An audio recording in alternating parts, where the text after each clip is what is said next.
This is a battlefront. A battlefront like no other in the long history of mankind's wars. This is an air front.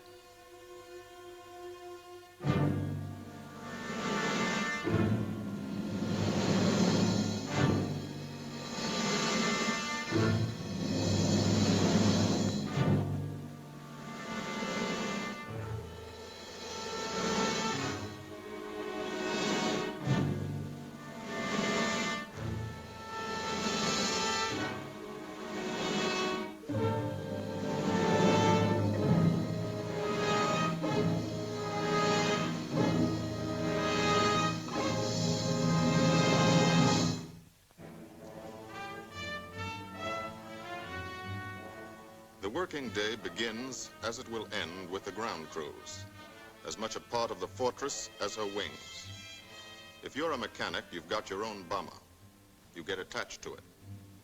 But you know when your ship goes out on a mission, you may never see it again. So you do your work as well as it can be done, perfectly, because you wouldn't want anything to go wrong that would be your fault.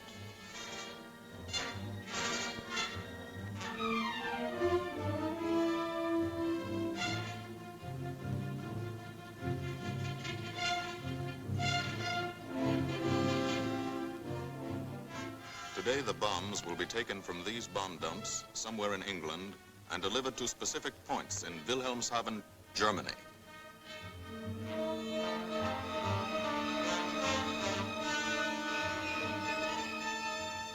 To deliver them is the job of the 8th Bomber Command, just a hauling job, yet one of the most difficult and complicated of military operations.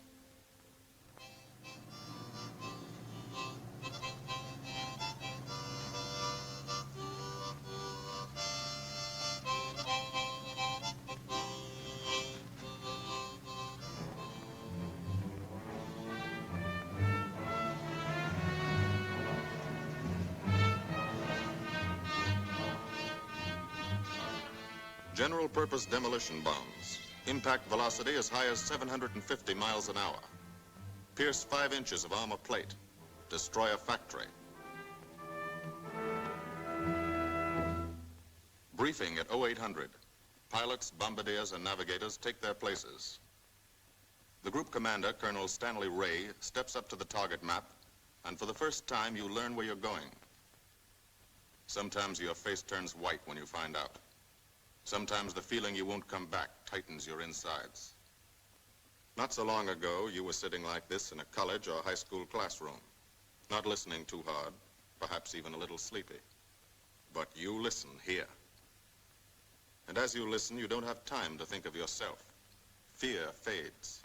You concentrate on the mission.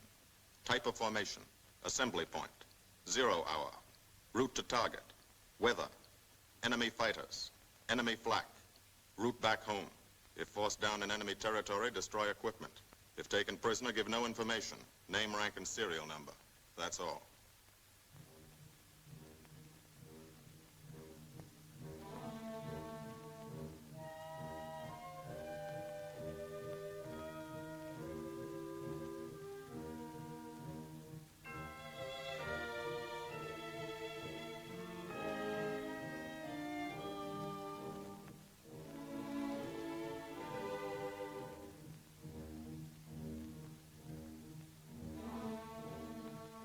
These are the passengers with one-way tickets.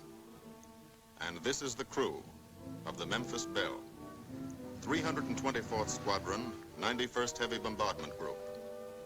Just one plane and one crew in one squadron, in one group, of one wing, of one Air Force, out of 15 United States Army Air Forces. Well, fellas, we've never had an easy ride over there yet. And today won't be any different. No escort except unfriendly. So keep your eyes peeled. Don't get excited and yell when you're talking on the intercom. Save your ammunition and make your shots count. And let me know what goes on back there, Quinlan. Yes, sir. Stay on the ball, gang, and she'll bring us back like she's always done. Okay? Let's go.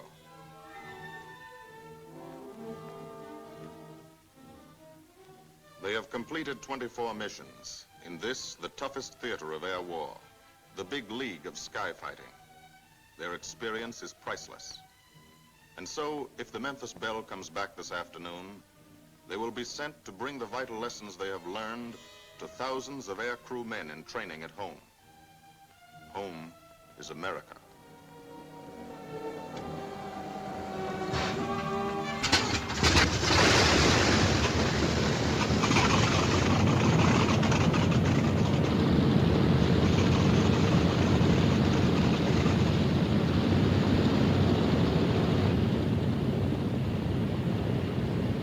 This is a battlefront, like no other in this or any war.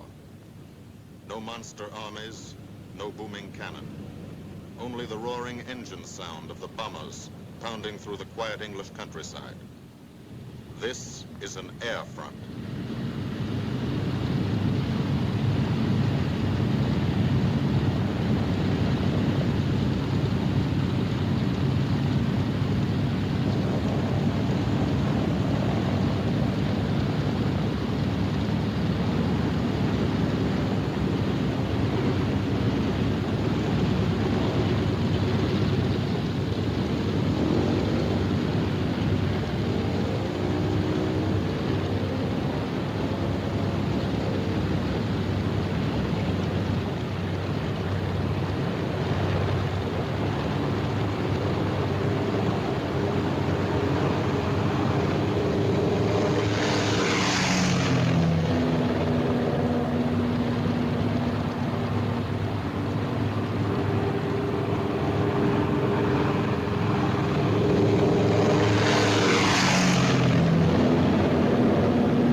Of the Memphis Belle leave the soil of England for the 25th time. The friendly soil of England, with its ordered farms and rural hamlets, its country estates surrounded by formal gardens and well-kept parks. The England these Americans knew only from the classics they had to read in school. The England of the towns and cities, whose people have defended their island's freedom for over 1,000 years. But today, their countryside has changed. Today, their island has been converted into a gigantic bomber field, a super aircraft carrier anchored off the shores of Fortress Europe, with hangars and machine shops, with hundreds of dispersal points, perimeter tracks, and concrete runways. This is England in its 5th year of war. And this is the new battlefront, the air front, from which we seek out the enemy.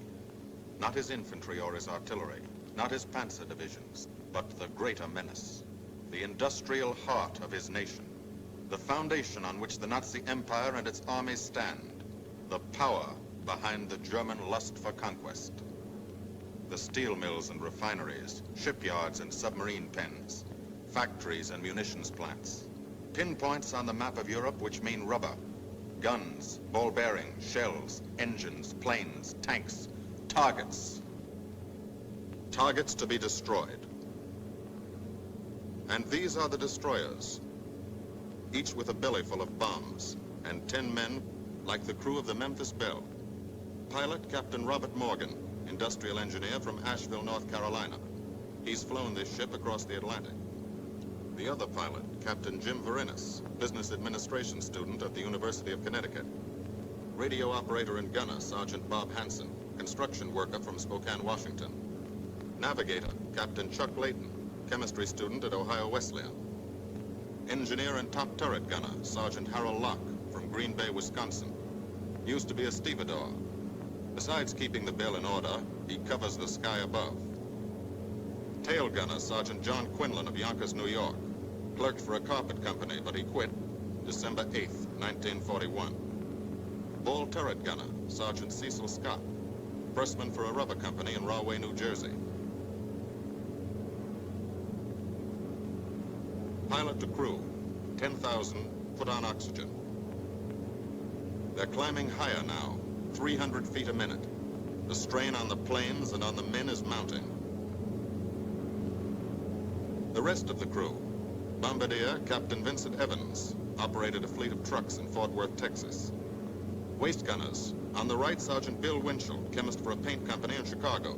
And on the left, Sergeant Tony Nastal, used to repair washing machines in Detroit when he was a kid. Now he's 19 and has 2 Nazi fighters, confirmed.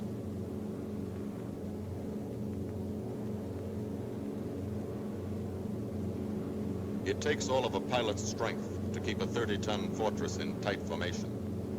But the formation is the bomber's best defense against enemy fighters. The planes are deployed to uncover every gun, stepped up and down, echelon to the right and left, arranged to overcome the danger of gunners firing into friendly ships, arranged so concentrated cones of fire from the caliber 50 machine guns cover the sky for 1,000 yards in every direction.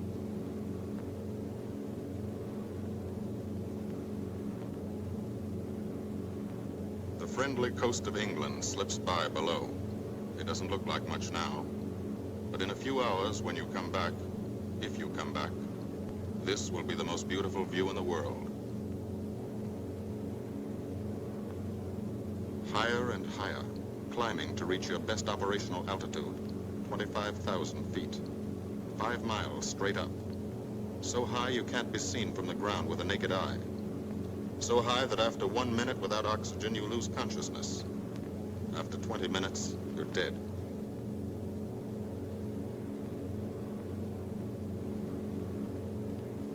From now to the target, you go about your routine duties, plot your course, check your equipment, and wait, and think. Higher and colder. Temperature 40 degrees, below zero. Take off your glove and you lose some fingers. You look out at the strange world beyond, reflections in plexiglass, like nothing you ever saw before, outside of a dream.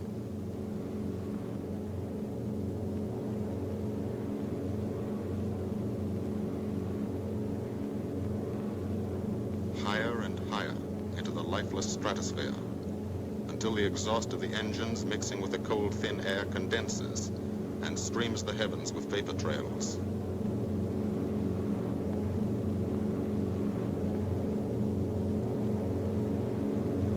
To the men in the ships, they're far from beautiful, for they point like beckoning fingers to the formation, signposts in the sky for the enemy to spot us.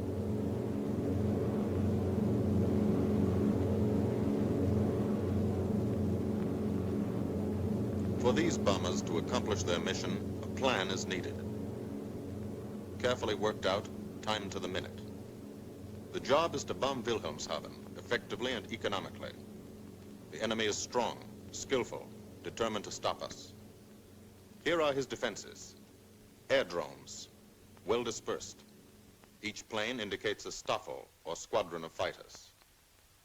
Heavy anti-aircraft, highly trained and accurate, all along the coast and defending his vital installations. Radar to warn him of our coming. Here is our plan to divide his defenses and weaken his opposition. At 13:30 hours, shortly after takeoff, 6 groups of planes will be heading toward the enemy coast from 6 directions. The Blue Force, 100 B-24 Liberator 4-engine bombers. The White Force, 300 B-17 Flying Fortresses.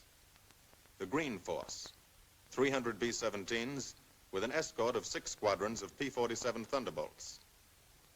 A force of B-26 Marauders, twin-engine medium bombers, with 6 squadrons of RAF Spitfires escorting. Almost 1,000 planes and over 8,000 men in the air. The enemy alerts all his airdromes. But which is our main force? What are our targets? Where should the Nazi controllers send their fighters? It's our job to make them guess, and guess wrong. A half hour later, at 1400 hours, the Blue Force will be heading east across the North Sea, with the White Force following. These enemy fighters are tied down, waiting to meet them, and will not be able to attack the Green Force. These fighters must come up to attack the Green Force, and thus will be no threat to the Blue and White Forces. The B-26s and Spitfires will bomb and strafe a key rail junction, diverting these 6 Staffeln and preventing the enemy from concentrating too many fighters on the Green Force, which is scheduled to bomb an aircraft factory at Hanover. At 1430 hours, the Blue Force will threaten this entire coastal area of northwestern Germany. Which target will it be? Flensburg? The Kiel Canal? Or will it turn suddenly and bomb Hamburg, Wegesack, or Emden? Actually, it carries no bombs at all. It's a decoy and keeps the fighters from the northern area busy while the White Force, the main effort, heads for the submarine pens of Wilhelmshaven. At 1500 hours, while the White Force is over its target, only a fraction of the available German fighter strength of the area can intercept it. Because of the Blue Force diversion and the simultaneous bombing of Hanover by the Green Force. This is the plan of battle for today, drawn up by the Combined Operations Planning Committee and approved by the Commanding General. The White Force, lead group, low squadron. We've crossed the invisible line of enemy radar. The Hun is expecting us.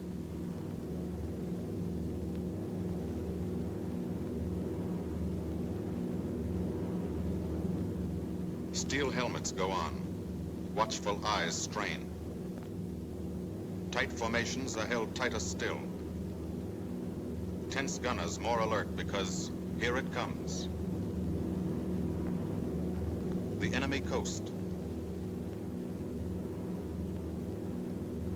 From up here, it looks the same as any other. Houses, roads, green fields, factories, waterways. But they are the houses and fields of those who invade and oppress. They are the factories and roads of the people who twice in one generation have flooded the world with suffering. Suffering in such quantity as the history of the human race has never known. Brought torment and anguish into countless American homes. Gold stars and telegrams from the War Department.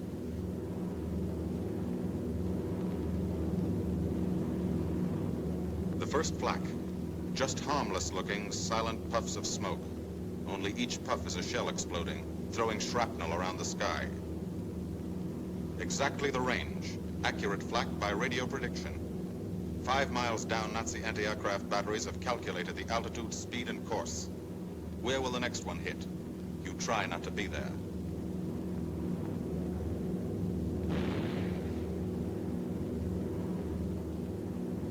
The docks and submarine pens of Wilhelmshaven. Approach to the target starts. No smoke screen can protect it.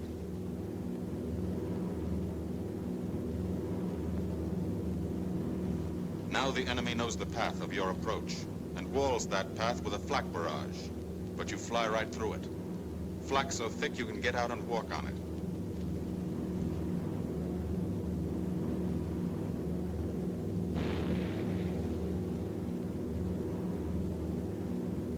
Morgan changes course every 15 seconds. Evasive action to confuse the flak batteries. Bomb sights set for correct altitude and speed. Bomb bay doors open. The bombing run begins. Pilot to bombardier. Okay, Vin, you've got it. Now Evans flies the Memphis Belle, controlling it through the bomb sight. And now we are most vulnerable. Committed to our bombing run, we can't dodge flak or fighters. Here's the first.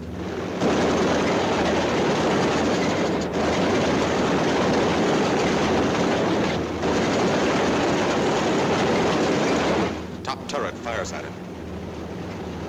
Evans must ignore the battle. Crosshairs lined up on target. Adjustments for wind drift made. 2 more fighters diving from 9 o'clock. Flak now has the range too. They've hit this fort, but he keeps on his bombing run.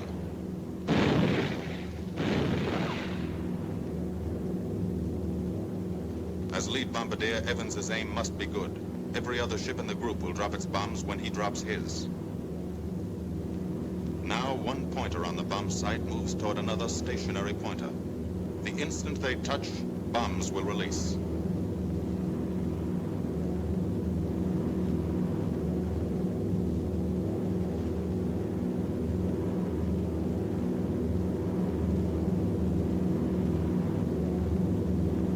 They touch.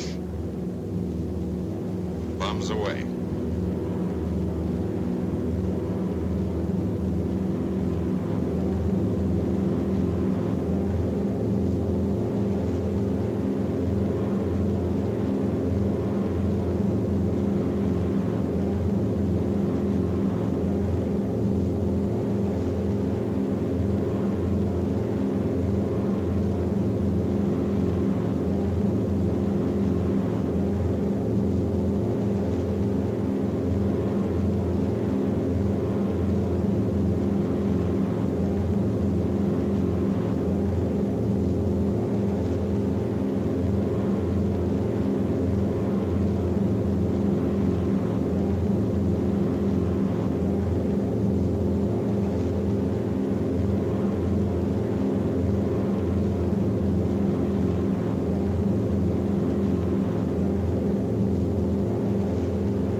The first half of the mission is over, the easy half.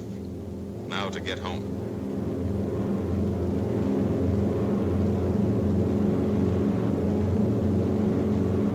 The flak stops. That means fighters out there somewhere. A staffel lurking behind that cloud, or hiding up in the sun where the glare blinds you, and you can't see them, waiting to dive down on you. Fighters at 6 o'clock. This is what a gunner sees. A speck in the sky. That's a fighter. And then a blink. That means he's firing at you. 2,300 rounds a minute.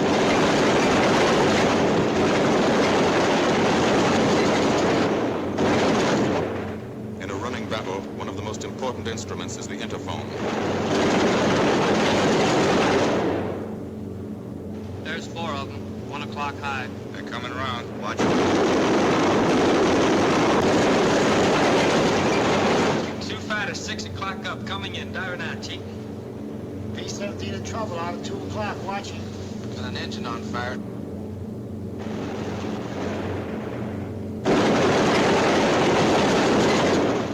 There's 2 more diving through the 94th. 3 planes, 9 o'clock, coming around. Keep your eye on them, boy. Coming around to 10. Watch them, Chuck. Keep your eyes open. Yeah. They're breaking at 11, breaking at 11. I got them.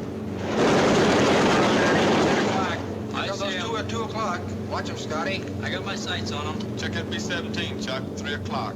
Loader smoking. Fighter at 10:30, coming around. Those 10:30 up or lower? Near the sun.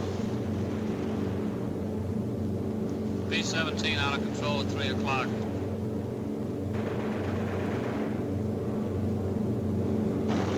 Come on, you guys, get out of that plane. Bail out. There's one. He come out of the bomb bay. Yeah, I see him. There's a tail gunner coming out. Watch out for fighters. Keep your eye on them, Bill. See any parachutes, Quinlan? 2 parachutes. Flag at 9 o'clock. 8 men still in that B-17. Come on, Get out of there. There's 3 more chutes. Flak, 11 o'clock. Fighters, 6 ME o'clock. 109 at 3 o'clock. Keep after him, Winchell. I see him. I'm on him. Come on, use me.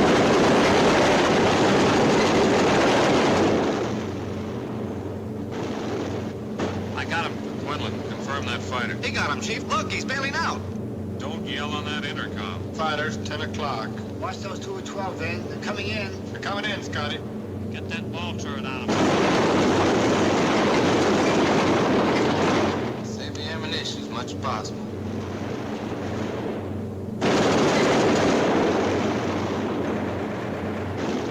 Watch that fighter coming in at 3 o'clock. He's coming in on a half roll. Pull her up, Chief. Pull her up.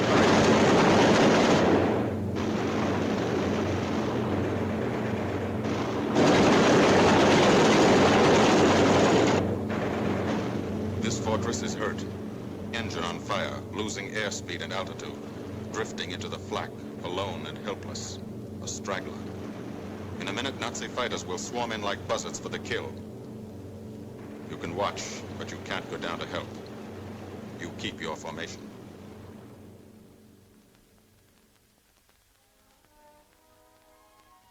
Here, too, the mission is being flown. None the less real for being in the minds and hearts of these men behind. Ask anybody who's been to a field in England, or anywhere else our bombers are based, and he'll tell you that there's drama here, too. Waiting to see who's coming back. To watch them, you might not realize how tense these ground crews are. But they are tense, and plenty worried. In Air Force talk, this waiting is known as sweating out the mission. These men know the flight plan. Their watches told them when the bombers were running into enemy flak, when they were over the target, when they left the enemy coast. And now their watches tell them the bombers should be nearing the field. Every ear strains for the first sound of the engines. And then somebody hears them. And somebody sees the first faint specks in the distant sky.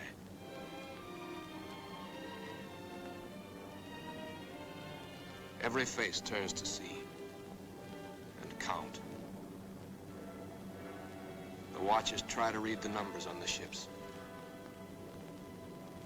These planes have priority to land first. The colored flares mean wounded aboard. In the hospital window, these watching men know what that means.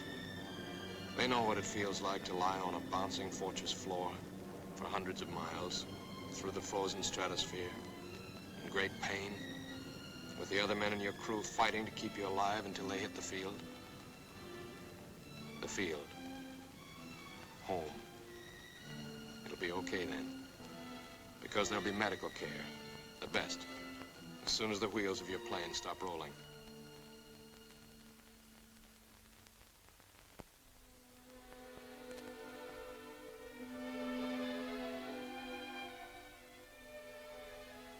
Head wound. Concussion. 20-millimeter cannon shell exploded in his radio compartment. Shock. Internal injuries. He'll be all right, though. Flak burst scattered flying shrapnel. He's full of steel splinters. This pilot's leg is not a pretty sight. Neither are the docks at Wilhelmshaven. These men will all get the Purple Heart.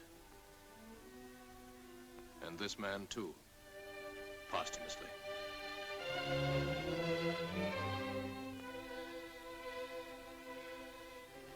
A transfusion right in the plane. This gunner's too weak to be moved. The new life-giving blood flowing into his veins might be the blood of a high school girl in Des Moines, a miner in Alabama, a movie star in Hollywood, or it might be your blood. Whosever it is, thanks. 36 planes left this field this morning. Now 6 more arrived. That makes 20 home. And this one's 21. More wounded aboard.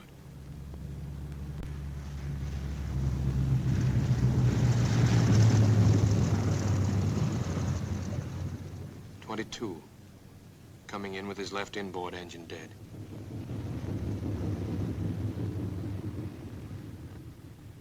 23, with a feathered prop on his left outboard engine. 24, Southern Comfort, with a chunk of tail gone.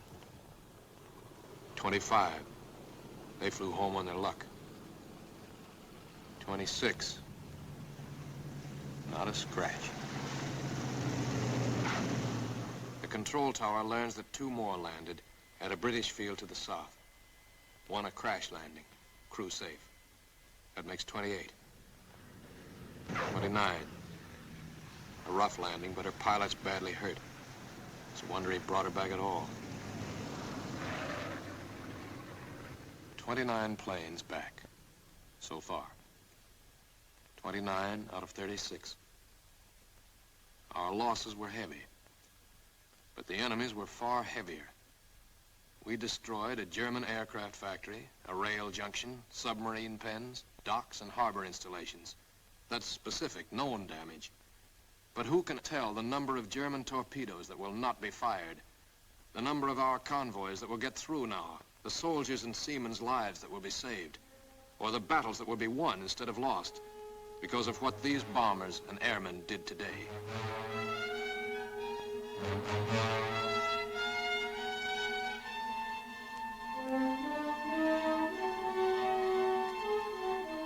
Pilot and tail gunner. They can laugh now.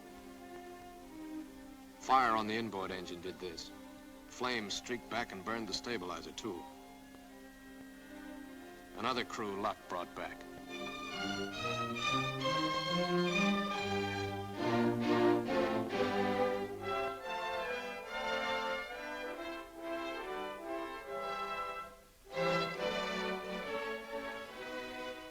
Here's old Belle. A pretty good airplane when it took off. Lost its nose, lost its navigator, bombardier wounded, top turret gunner and pilot hit. Hydraulic system shot out, no brakes, no flaps. But old Belle came back.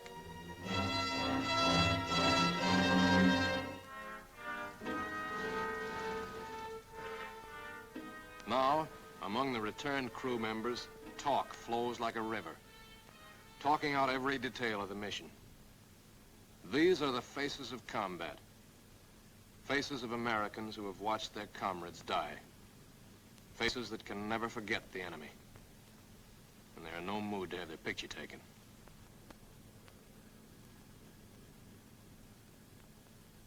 In the control tower, Colonel Ray, the group CO, is still watching and waiting. And then he spots the last flight. 3 more planes. And one of them is the ship everyone's been pulling for. The Memphis Belle.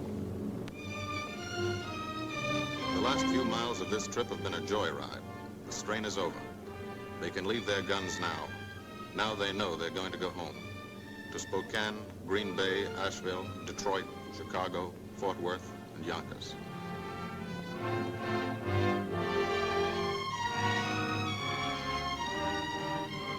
The Belle comes in for her landing. But first Morgan buzzes the field, cuts the grass with the giant fortress. It's against the rules, but this is a special occasion.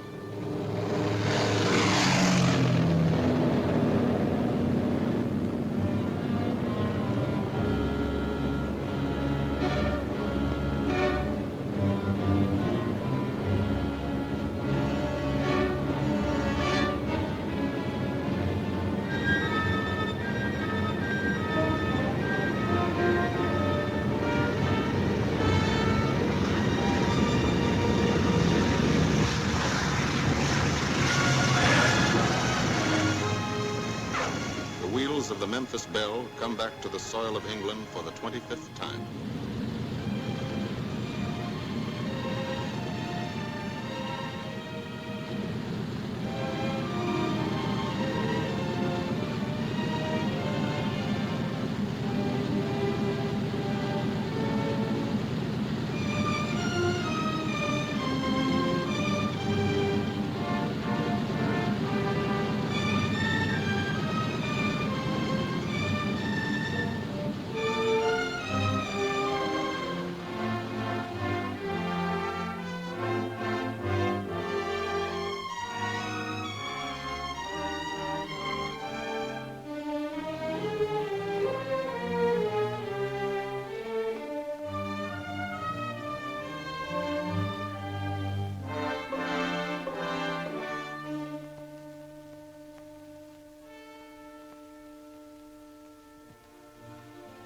This is a day they will never forget.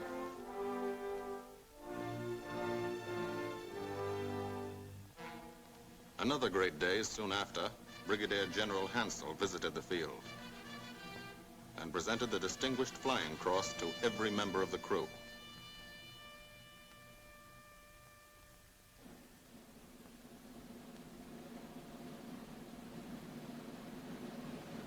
And then there was another day.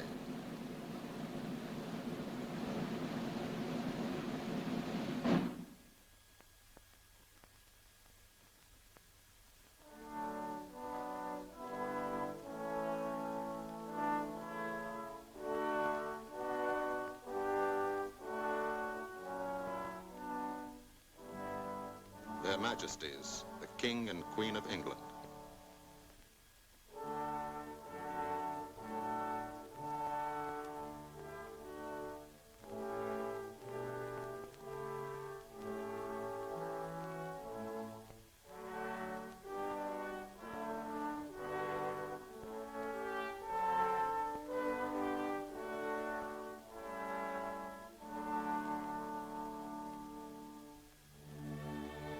Johnny Quinlan never thought anything like this would happen to him when he left Yonkers.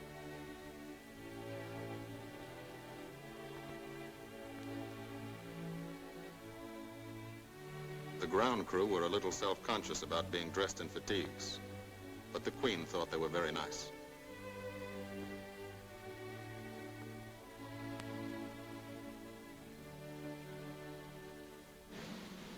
Finally, two more visitors came. General Acre, commanding the 8th Air Force, and General Devers, U.S. commander of the European Theater.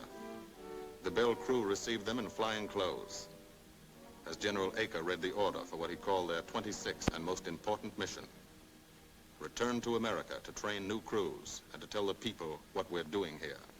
To thank them for their help and support and tell them to keep it up so we can keep it up. So we can bomb the enemy again and again and again until he has had enough. And then we can all come home.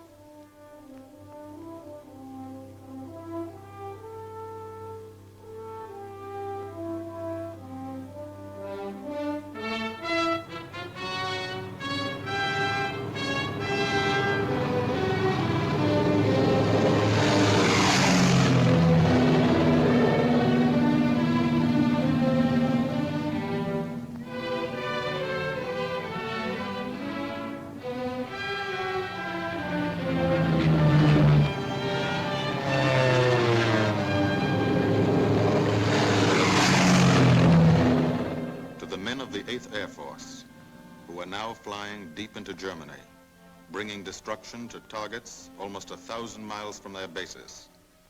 Destruction like this. And who have never once been turned back by the enemy. To those men, this film is gratefully dedicated.